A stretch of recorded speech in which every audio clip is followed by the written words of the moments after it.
welcome back to Our Time. As we always do on Our Time, we look for interesting people who are perhaps 50 plus, who have fascinating lives or who have done things that perhaps everyday people don't always get a chance to do. For example, like almost adopting students from overseas, have them for a short period of time, then send them home again. Just like having new kids on the block again. And I'd like to welcome Sarj and Stephen McClinton to our program. Hello. Hello, thank you for having us. It's a pleasure. But you have such a fascinating story. So before we explain what that story is, just let's get a bit of background about both of you. You came originally, Sarj, from?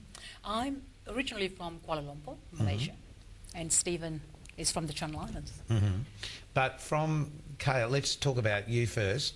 From KL, but your ancestry goes back somewhere else. It does, actually. Sikh from Punjab. So that's where my father originated from. Yes. Even though I have not stepped foot on that ground. Indian soil. That's right. Yep. And so I am more Malaysian than my heritage Well, that's suggests. the lovely thing about Malaysia. It's such a melting pot of races, isn't it? Definitely. And therefore the cultures are so fascinating that come out of there. Absolutely. But then, Stephen, you came from Jersey. And the Channel Islands. In the Channel Islands, yes. And how did you two meet? Wow. Well, that's a story in itself. Okay. It is a story in itself. We've got 11 minutes. Have we? I'll make it But very not for the short. ones- I'll make it very short. Now, this happened in Kuala Lumpur, and Stephen was coming from parts of Africa, and he came to actually meet his pen friend. Instead, one day, he walked past me in a shopping mall, the very first Really? shopping mall Yes. in Kuala Lumpur. Yes. This is in the 70s, Yes. mind you. What was that? What was the... Ampang Shopping Complex, Oh, okay. it's called, right next to the Twin Towers. Twin Towers Yes, have yes. come up I there know now. where that is. And of course our paths crossed and our eyes met. And as we looked at each other, crossed and turned around and looked.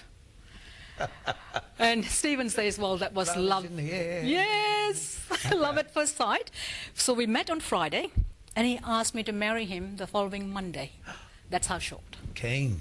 And I was not planning to get married. So Really? No. But your profession is... I trained in architecture, but I also invent and license intellectual property.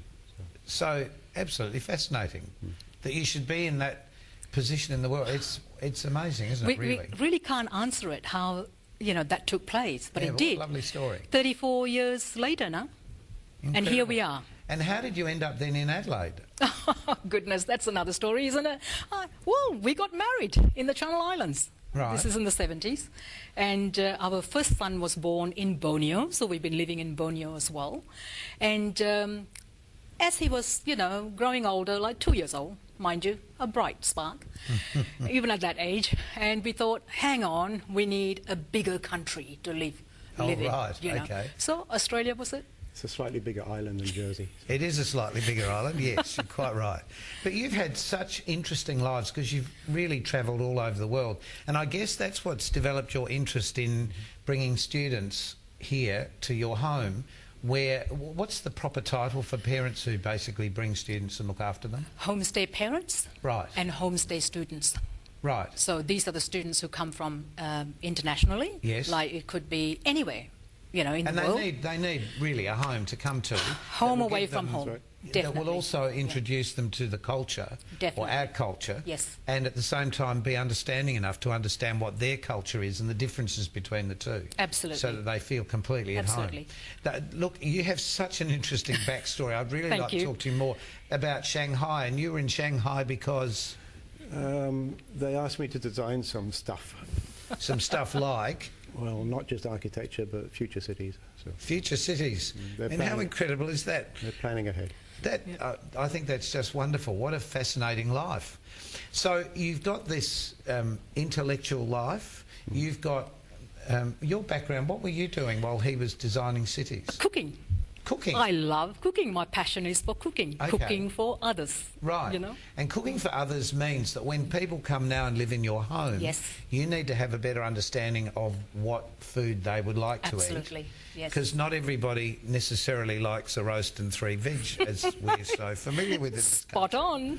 But the beautiful thing about living in Australia now is there's such a diversity, we hardly ever get to eat a roast and 3 veg. Agree. Yes, In fact, agree. I made a bread and butter pudding last night. I was just telling the girls in the makeup room. Well and done. That's something that's been almost completely forgotten, but it's old English food. That's right. So That's right. you started off writing what was going to be a pocket-sized book this big, right? That's right. And that pocket-sized book this big grew into this big because this book contains recipes for a whole lot of different types of food. Very true. And also some advice for homestay parents and students. That's right. And the great thing about this book is that it's you're looking at having this translated into other languages, so Totally. students from other places can find out more about the different types of foods, sometimes that they eat as well, that they're not all that familiar That's with. right, Because exactly. somebody else has cooked it for them, like a mum at home, and they don't really know how to prepare their favourite dish. You are so right. Is that right? That's right. Absolutely So right. the book it's full of, as I just flipped through, Advice, there's a lot of information. reading. There's pictures there if I can Yes. find something Yes, quickly. as well. Pictures? Yes. No, And it's recipes all at the back, of course. recipes Yes, at the back? yes, towards the back, yeah. towards the back. And you'll And a find it glossary. eventually. That's the glossary. And yes, Oh, there we go. recipes. There you go. Yeah. So I can't wait to taste some of the food you've already made for us. Oh, I did bring some Yes. in. Hope you Now, enjoy. this book is available. You can pick it up online if people would like to purchase Yes, you it. can. And my local newsagent is going to actually put it on her shelf. because Okay. She's Well, also this a program homestay. goes right across Australia. So Lovely. if people are interested... See, that's the other thing. You might be thinking, oh, what am I going to do with the rest of my life? You're over 50 thinking, oh, I'm staying at home and, I've got this big house and it's quiet. Well, how about bringing some students in? And Absolutely. so actually, how do people do that? How do you connect with the... Well, the way we started, this was 15 years back. And 15 years ago, our children were in high school. And students were coming from overseas, and the teachers said, hey, would your mum and dad like to look after a student? Maybe for 1 week, maybe for 2 weeks, maybe for 3 months. It's not forever. You can No, have longer-term students That's stay right. and shorter-term, That's can't right. you? Yeah. That's the Short term is up to 2 weeks, sometimes 3, and long term could go on until their university days, And quite a few of our students have now qualified and have a university degree, Isn't that which is fabulous? marvellous. Yeah. And do you have this feeling like, you're still mum and dad to everybody? Absolutely. Empty nest syndrome, because our boys have grown up, and they've got their own profession, own careers. And so here we are, especially me, because I come from a large family Yes. back home, And I am one of 9 siblings. And to see that my food go to waste, and that was definitely a no-no for me, because I grew up with family, large family, cooking for so many people. And, of course, I just wanted to feed people.